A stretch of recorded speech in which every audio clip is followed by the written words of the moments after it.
Ukraine has shown us the best example of this since February 24, 2022. The Kiev army completely changed the course of the war, especially in the first week of 2023, with critical strategic moves. We have never seen Russia in such a passive position. The architect of this situation, Ukraine, is currently on the Bakhmut front line, continuing to hit the invading Russian army in the heart. Now we are going to Bakhmut, the front line where the hottest and most violent conflicts take place. Once upon a time, the eastern front of Ukraine was the best battleground for Russia. The advantage was in the invading Russian troops. Immediate logistical support was provided from Belgorod and the Kursk region. But over time, the Moscow army used almost 50% of its ammunition reserve on the eastern front line. Bakhmut, on the other hand, was a small city that the Russian army had not been able to occupy for about 6 months. The Russian army suffered the heaviest loss of ammunition and soldiers proportionately in Bakhmut. According to our analyses, independent war analysts, and the data of the Ukrainian General Staff so far, the Russian army lost 20% of all the ammunition it lost on the Eastern Front and nearly 20,000 soldiers in Bakhmut. Compared to Bakhmut's surface area, these losses were enormous. It was almost like a battle to Helm's Deep. When things started to go wrong for the Russians, the basic balances in Bakhmut changed, and this place has now turned into a war bastion of Ukraine. At the moment, breathtaking clashes are still going on in Bakhmut, where black smoke covers the sky, thousands of bullets fly in the air every day, and is the grave of countless soldiers.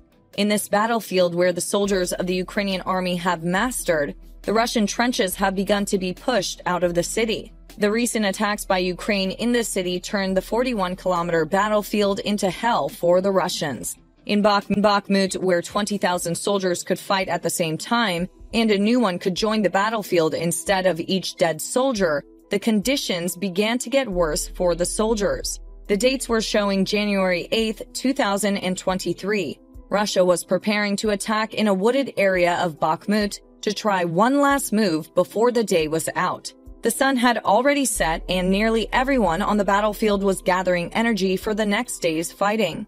The invading troops launched an attack on the assembly areas of the Ukrainian forces in the direction of Bakhmutska. The purpose of the Russians in this offensive operation was to capture Soledar and provide a better view for the troops trapped in Bakhmut. The soldiers of the Moscow army came under defensive fire from the Ukrainian forces as they passed through Bakhmutska.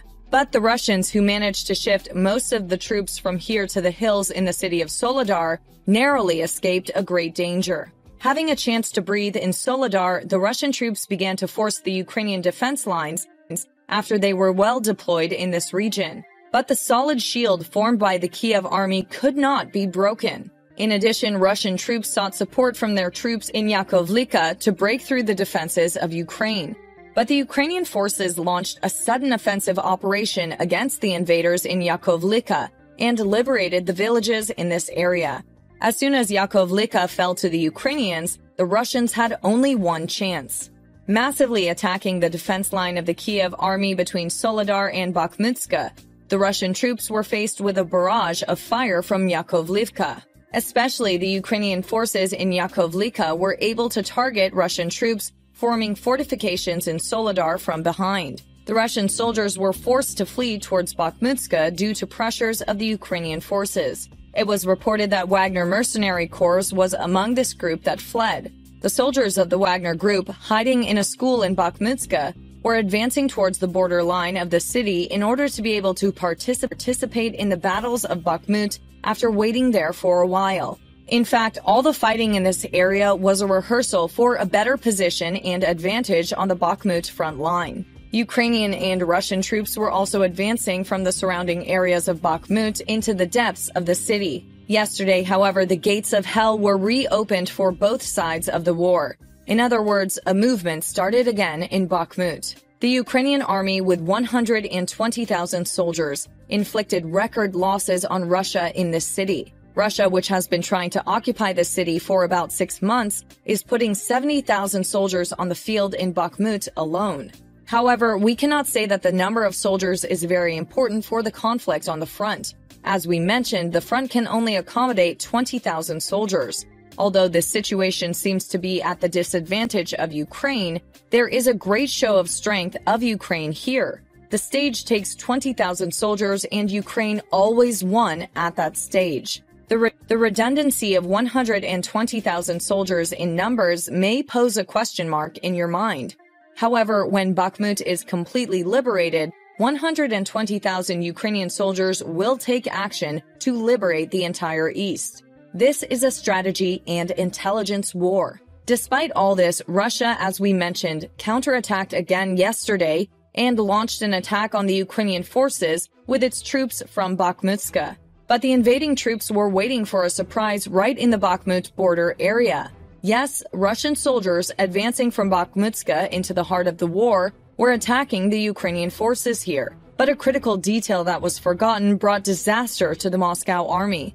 A group of Ukrainian forces had been following the Russian troops from Bakhmutska towards the conflict zone, namely the borderline of Bakhmut from Yakovlivka. As a result, whenever the Russian troops advanced, the Kiev forces, which had been behind the invading troops since Yakovlivka, were advancing to the same extent. The fierce conflict between these two groups in the southwest of Bakhmutska, right in the area we are talking about, added new ones to the number of losses of the Russian army in Bakhmut, turning into a pit of hell. Bakhmut also became the mass grave of the soldiers who died in the conflicts on the surrounding fronts. As a result of the last attack, Russia realized that some things were much more difficult in Bakhmut than before. On this front line, there have been clashes in the forested areas in the last few days. Weather conditions were much worse in this region last week, but the rain a few days ago had softened the ground in Bakhmut. For this reason, both sides of the war could not properly advance their armored vehicles in the region. This situation actually worked very well for the Ukrainians, because the Ukrainian forces outnumbered the invading troops in this city. At least according to our latest data, this was the numerical situation. With the softening of the ground, forest conflicts also intensified. The battle in Bakhmut, which turned into a full-fledged positional conflict, was further diminished by the Russian leader Vladimir Putin's temporary ceasefire order. Ukraine, on the other hand, claimed that Putin's temporary ceasefire had different purposes. In fact, considering that Russia prevented the humanitarian corridor of the Ukrainians at the beginning of the war and even carried out offensive operations in these areas, it would not be absurd to say that Putin had a different intention in this regard. But no matter what, the Ukrainian armed forces does not seem to make any concessions to the Russians with the dynamic pace it has caught after the new year. In this regard, support to the Kiev army is also very important. In Europe and the USA, the problems with the supply of ammunition are starting to increase, especially these days. But Ukrainians are also feeling the strain. With European stockpiles depleted, most European governments have yet to switch to wartime production to make up for Ukraine's spending on arms and ammunition.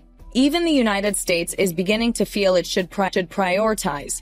For example, in the case of 155mm howitzer ammunition, the USA provides about 14,000 rounds per month, but reports from Ukraine indicate that his forces fired an average of 5,000 rounds a day. The Pentagon recently announced that it plans to triple production of 20,155mm rounds per month by spring and by 2025. Ukrainian forces need to have military stocks at least twice their daily rate in order to re-attack invading troops and liberate more national territories. And the challenge this year is clear. Will European governments make contracts and spend the money to accelerate the production of ammunition and equipment to meet Ukraine's needs to continue to hinder Russia's advance, and then take the initiative to defeat their power and liberate all the lands of the nation? These possibilities must be entirely in Europe, because as the United States ramps up munitions production, Washington has additional arms commitments to meet, including supply contracts to Taiwan and others. So the burden must fall on Europe. The West, which should lighten the burden on the shoulders of the United States, should support Washington on this matter, whatever it may be. The conflict in Ukraine is a system-changing war, the outcome of which will determine the continent's security for a generation or more. It is time for all European governments, not just those on the eastern border, to understand what is at stake and act accordingly. This war is first and foremost a numbers game. Not the good one, but the crowd wins. Thank you for watching us.